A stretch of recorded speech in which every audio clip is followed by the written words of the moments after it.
Okay, I think we're pretty much right at 1:30 here, and we'll get going again. As a reminder, if you do have questions and you're using the Q&A function, please, if you have a specific question for a speaker, please use their name so we know who to direct it to. So you guys been doing a fantastic job, so keep it up. But there are some that maybe don't have a name on it and they might not get asked, so because we don't know where they're going. So our next speakers are Dave Lampart and Abiram Pamula.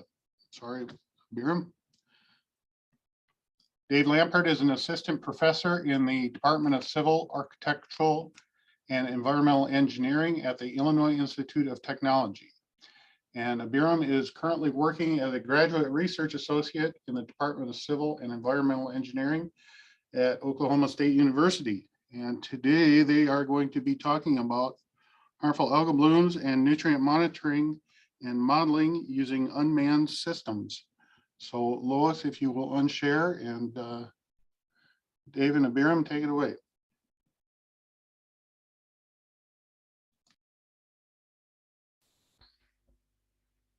Hello, everyone. My name is Abiram Pamula. I'm a PhD candidate and a graduate research associate in civil and environmental engineering at Oklahoma State University. Today, I'll be talking about water quality monitoring and modeling using unmanned systems. Before I jump into monitoring and modeling aspects of water, this is a brief introduction on surface water quality challenges. Eroded soil can bring suspended solids into surface water bodies, bringing in a lot of contaminants. These suspended solids settle through time and negatively impact storage and navigational capacity. Apart from negatively affecting water quantity, newly deposited sediment can have contaminants such as nitrogen and phosphorus. Excess influx of these nutrients into water bodies can initiate harmful algal blooms or HABs.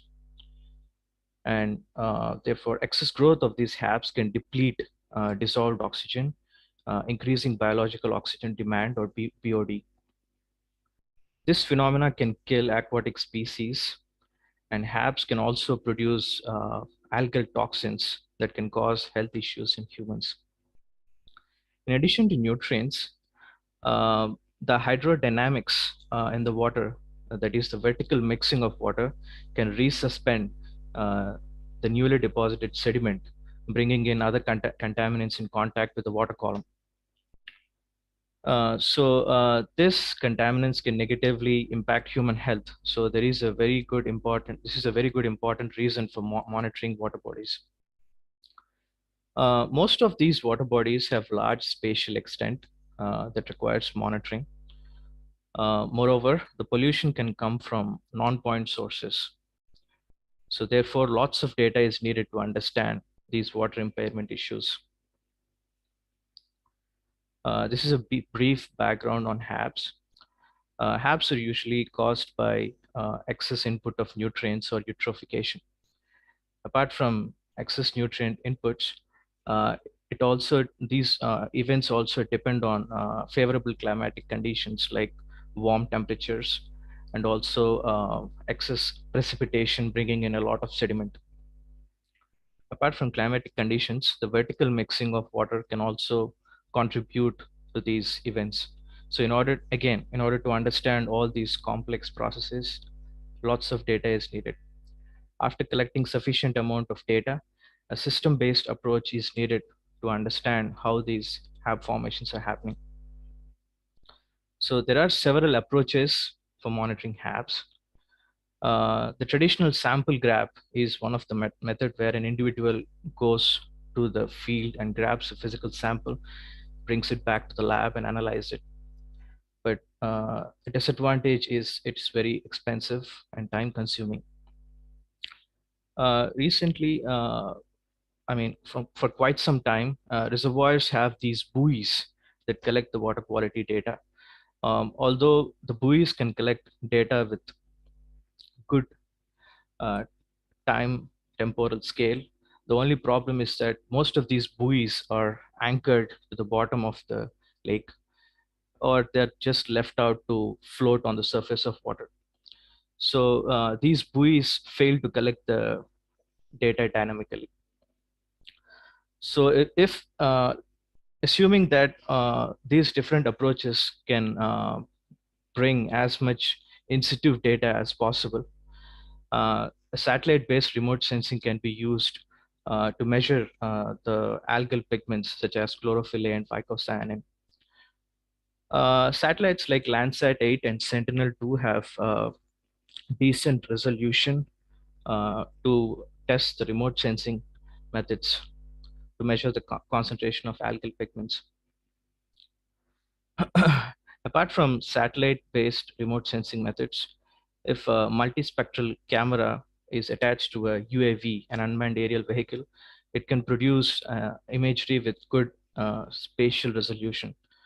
For example, it can produce imagery with a spatial resolution in centimeters per pixel. So to get good amount of in situ data, an unmanned surface vehicle can be used, which can produce a lot of, which can get a lot of water quality data points. So which in turn can be used to produce graded estimates. So the research team in OSU is currently doing a monitoring process, which involves an unmanned surface vehicle that can collect rapid water quality data collection, combined with an unmanned aerial vehicle that can remotely sense these water quality parameters. In addition, the satellite-based imagery is also being used and tested to measure, to understand the efficiency of the remote sensing methods. So the two important study areas which are currently being studied right now are Grand Lake in Oklahoma and Marion Reservoir in Kansas. Most of these coves in Grand Lake and Marion Reservoirs have variable trophic levels. And most of the HAB outbreaks in Grand Lake occur in Horse Creek Cove. And in Marion Reservoir, they occur mostly close to the French Creek Cove. And these regions have decent amount of agricultural land use that can be potential sources of nutrients, which might be transporting into these water bodies. And also historically, there have been several instances of HAB formations in these water bodies. So there is a need to understand what are the causes for these HAB formations. And traditionally, most of these nutrients come from fertilizers, animal feeding operations, septic tanks, and wastewater treatment plants. Especially in Grand Lake, which is a touristic spot, it has several resorts that use septic tanks. And if these septic tanks, the water in these septic tanks end up in these reservoirs, this might be a potential source of nutrient which needs to be studied. And also in the town of Afton, which is in the Horse Creek watershed, has a wastewater treatment plant that might also be a potential source of nutrient. So the HAB outbreaks in Horse Creek Cove often happen during the months of summer. So there is a need to understand what are the nutrient precursors. So in order to understand these contaminants that are being transported, I have placed a DIY water monitoring station that collects data for every 15 minutes. Apart from this DIY water monitoring station, there is a ISCO avalanche auto sampler that collects data every day, that collects samples every day, so that those samples can be brought back to the lab and analyzed for nutrients and suspended solids. So all this monitoring in this Horse Creek watershed can help to assess alternative land management practices and better improve the health of the watershed. Apart from the monitoring station, we are frequently monitoring the Horse Creek Cove using both an unmanned aerial vehicle and an unmanned surface vehicle. During my initial research on this project, I have developed an open source remote sensing tool, which is available for everyone to use. And it's more than welcome if someone needs to contribute and improve this tool. The long-term objective of this tool is to initiate HAB advisories based on remotely sensing and measuring the concentration of algal pigments like chlorophyll A, phycocyanin, and other water quality parameters. Right now, the tool can provide HAB levels based on the satellite imagery. But the only problem is that if there is an increased percentage of cloud cover, then it is difficult to remotely sense these algal pigments and other concentrations of water quality. So we think that the UAV data and the imagery from the UAV can overcome these cloud cover issues and better test these remote sensing tools. So this figure here shows the flow chart of how this remote sensing tool works. The user needs to have a login. He or she needs to sign up for either US in the USGS Earth Explorer website or in Google Earth Engine. Once they have a login information, they can provide it directly into the tool, and the tool searches for the images of both Landsat 8 and Sentinel-2 within the bounding box. And then it downloads the images with minimum cloud cover, and the user has the flexibility to define what the percentage of cloud cover he or she needs. And after that, based on the in situ data and spatial points, it can extract surface reflectance values of the multispectral bands. And the tool also, after getting the surface reflectance values, it initiates a machine learning algorithm for prediction. Before doing the prediction, some of the data pre-processing and data cleaning is done, and the data has been split into test, train, and split to calibrate the statistical models. The three statistical models I have used are multiple regression, support vector regression, and random forest. The multiple regression can develop equations that can be used to evaluate the chlorophyll A, turbidity, and blue-green algae. I mean the phycocyanin levels for now, using the regression equations. With the other machine learning algorithms, the tool can predict these concentrations. So based on these satellite images, I had to figure out like what in situ data I need to use. So for Landsat 8, which is launched during February 2013, I was able to use the in situ data from 2013 to 2020 to calibrate the model. With Sentinel-2, I was able to use the in situ data from 2015 to 2020. The institute data that was used here to calibrate the model was obtained from Grand River Dam Authority. So they have these 34 buoys or sites that collects chlorophyll, phycocyanin, all these water quality parameters regularly.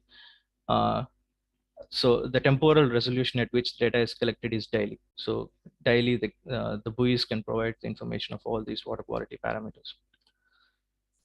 So since I have used like three machine learning algorithms based on the equations, have built a relationship between the predicted and the image bands. So based on the equations developed, I have plot kernel density plots to see how the actual and predicted data is performing. Seems like the predicted model is the predicted data has been being over predicted. And I think the main reason was due to the coarse image resolution of the satellites, and this can be corrected using better image resolutions from UAVs. Also, I have plotted this predicted versus measured parameter concentrations and saw like which model better fits the data. It seems like the random forest regression has a better fit for all the water quality parameters when compared to the other regression solutions I've tried. I've also come across people saying that the random forest can overfit the data, but I have done a k-fold cross validation with different depths, to see if the random forest is overfitting, but it seems like the model is not overfitting and performing pretty well. So based on the multiple regression equations I've developed, I was able to plot the gridded estimates in the Horse Creek Cove for chlorophyll, phycocyanin, and turbidity. It seems like the tool was performing well. I was collecting data. I was using data from 2013 to 2020 for Landsat 8 and 2015 to 2020 in case of Sentinel-2. But I tested this remote sensing tool for the year 2021. So during the month of July, it can be clearly seen that there has been an increase in concentrations of chlorophyll and phycocyanin. And I can confirm that there was a HAB event happening because on that particular day, I was there collecting data. And and it can be clearly seen here. Turbidity was not affecting the concentration of algal pigments because there has been high turbidity or suspended solid concentration during the month of April, and this might be one of the reason why there is a HAB event, because this sediment might have brought increased amount of nutrients into the cove, resulting in this HAB event. But in order to understand how these nutrients are ending up, the watershed model might shed more light into this. So for in situ sensing purposes, right now an USV named Manuel is currently being used to collect the water quality data. Manuel means mobile autonomously navigable USV for evaluation of lakes. This USV has been developed by US Unmanned Systems Research Institute at Oklahoma State University. And the propulsion system used for this USV is T200 thrusters developed by Blue Robotics, which are pretty good, sturdy, reliable. And the avionics on top of this USV has Orange Cube PICSOC, which is basically an autopilot that can drive the USV to the designated GPS points.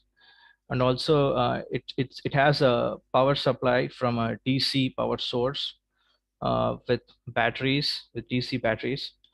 Currently, the USV can do the monitoring process for 3.5 to 4 hours, and the monitoring the spatial extent of the monitoring is right now at 1 mile. So with the increase in the power supply, we can monitor for more large distances in the future. So right now, the two sensors that are on board Manuel are a single beam echo sounder or a ping sonar that can measure the depth from the bottom, and a multi-parameter YSI XO3 sonde that can collect data like pH, temperature, depth, DO, and turbidity, and also the algal pigments like chlorophyll and phycocyanin. So after getting this good amount of data, the next step is to merge the data obtained from the sensors with the GPS module based on the timestamps. After merging the data together, the data needs to be parsed so that unnecessary data points and the data that is being collected, if we have activated the sonde or any sensor outside the lake, is removed. And then finally, after parsing the data, gridded estimates of the concentrations are plotted using interpolation methods. The initial testing of the USV was performed in Theta Pond and Boomer Lake in Stillwater. After the initial testing, and we found that the USV is reliable enough to collect the data, we did a hydrographic survey in the summer 2020. And in this figure here, that shows that the Manuel was able to get good depth data. So the interpolation plot that is shown on B here is being compared with the manual survey that is done by USGS during 2009. So from these interpolation plots, it is clear that the USV has the capability to get good bathymetry information from lakes. So from this bathymetric plots, I was able to estimate the amount of sediment that is being brought in into the lakes, into this specific cove, so that I know that how much of sediment is being transported into this cove due to extreme weather events. Apart from hydrographic survey, we did water quality monitoring using the YSI sonde, and the measurements were taken during summer 2020 and 2021 at Horse Creek Cove. A SciPy library from Python was used for linear interpolation on a LiDAR raster. The grid used was 2 meters for linear interpolation. Although we were not able to capture a bloom specifically in 2020, there were some interesting hotspots, as you can see here, during summer 2020. So our main objective on the first year to show the capability of the USV that it can collect good amount of water quality data was achieved. But in 2021, we were focused on capturing a HAB event. So we went to Marion and collected the chlorophyll and phycosan data, and we were able to actually capture a HAB event in Cottonwood Cove and East Shore region in Marion.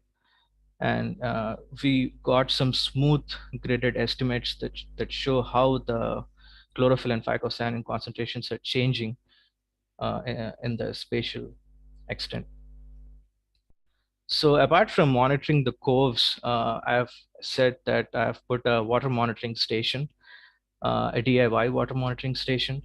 The station can be seen on the extreme right here, the solar panel. Basically what the station does is it provides data for stream monitoring.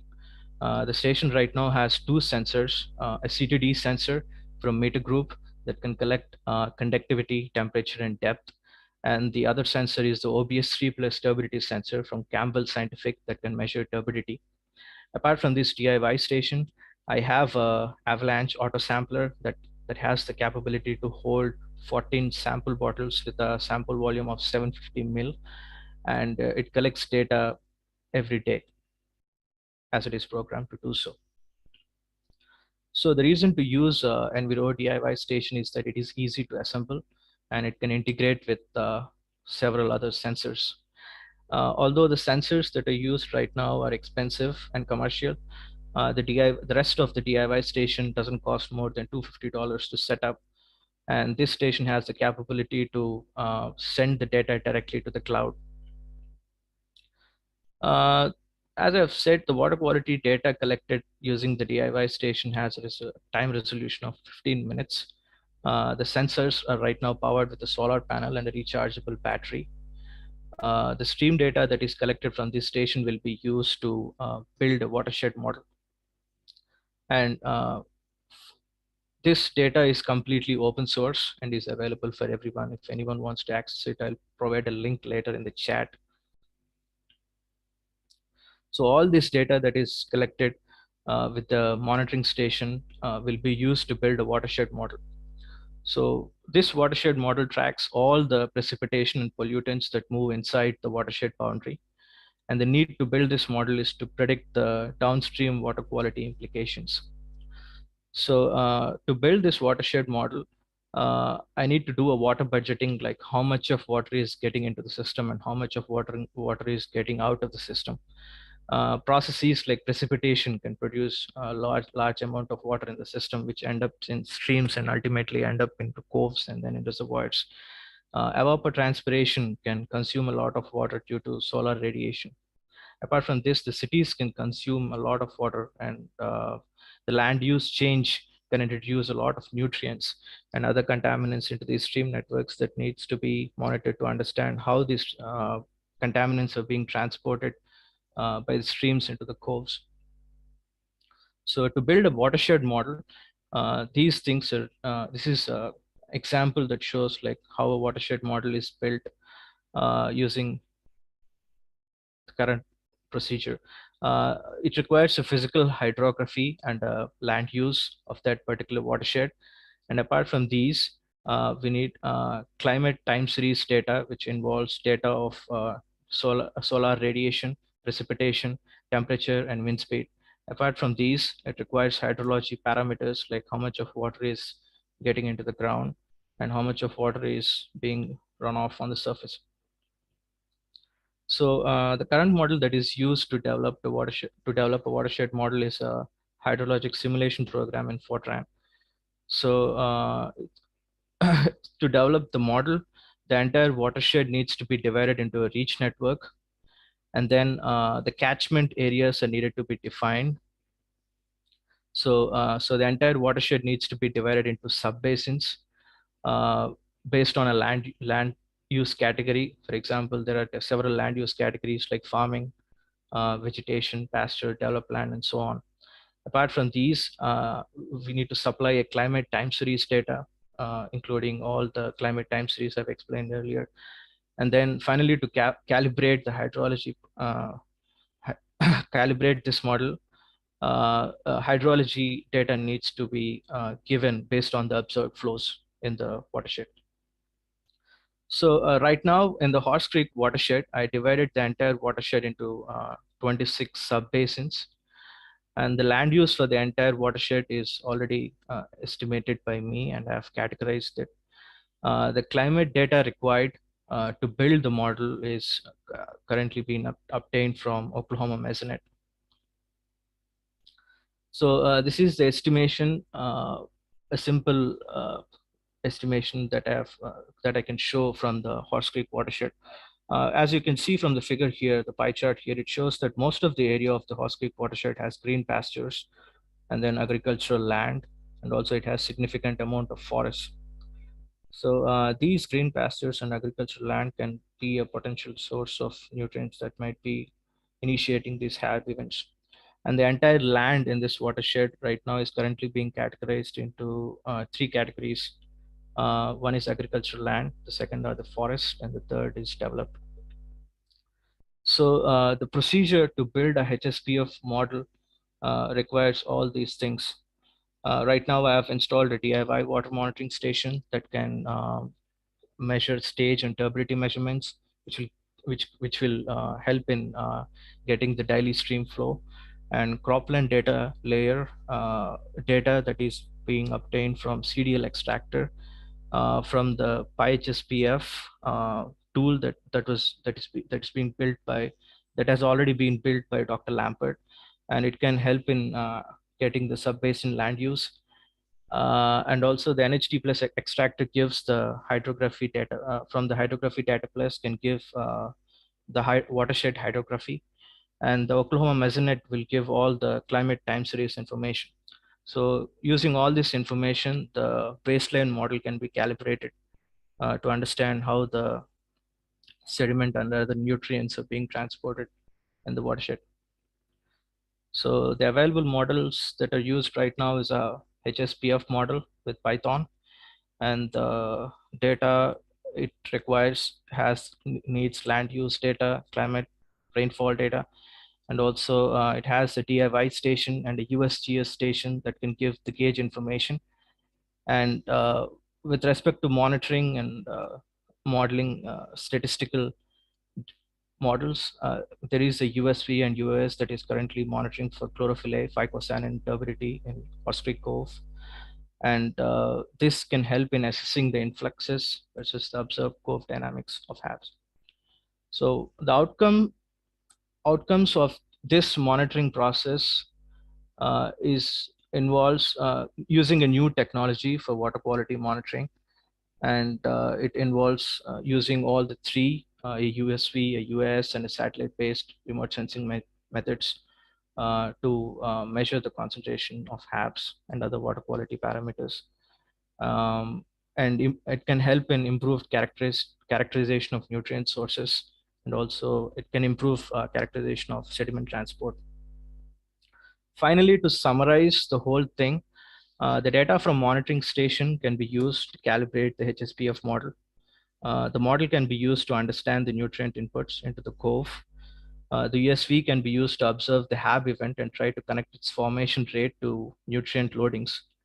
And the satellite data and the imagery can be used with remote sensing, which gives a picture of the HABs over the whole area. This entire project although looks seems to be pretty good, I have run into some issues and there are some concerns while doing the monitoring process. In the after the summer 2020, the USV went into some logs and we actually lost the sonde for a month, and we were actually able to obtain it later after a month. And apart from that, the DIY station was not reinforced with steel casing, so there is a mice or certain animal that chewed on the wires, so I had lost data for like a month or two. So it was a lot of learning, but right now the monitoring station and the monitoring process is stable in getting the data, and we are pretty good at developing all these models to understand the HAB formations. Thank you. Any questions or queries? Thank you, Aviram. This is Dave Lampert, co-presenter here. I just wanted to also quickly say thank you to a few people since we didn't have a thank you slide. So this project started when I was a professor at Oklahoma State. I recently moved to Illinois Tech. And we were working with Dr. Jamie Jacob there at OSU on the development of the unmanned systems technologies. So they were really important at figuring out how to make all that happen. Now we're trying to use it. And also his student Moanica, who's worked with Abiram. And we got some internal support from the OSU Vice President for Research to work on that when I was there. And then we have a grant from the Bureau of Reclamation to try to help figure out how we can use these technologies to better understand HABs. So I just want to make sure we said thank you to everybody. And if anybody has questions for us, maybe we can put our email addresses in the box. We'd be happy to take questions with whatever time is left. Okay, thanks, guys. Yeah, let's just do a couple here and before we take a break. First one is from Jody. Is there a minimum water body width for your remote sensing tool?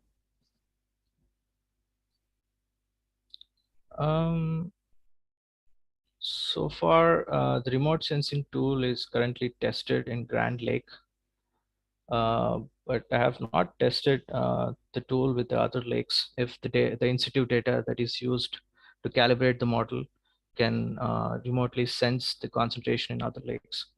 So I have not tested the limitations yet with the other lakes. So the data that we're using are a 30-meter resolution.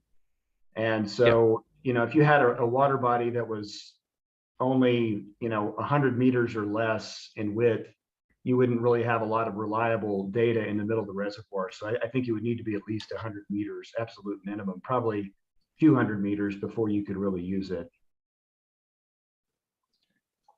How do you deal with differences in spatial resolution between Landsat and Sentinel? The spatial resolution of Landsat for most of the multispectral bands is 30 meters. And for thermal infrared spectral band, it was around 100 meters for Landsat 8.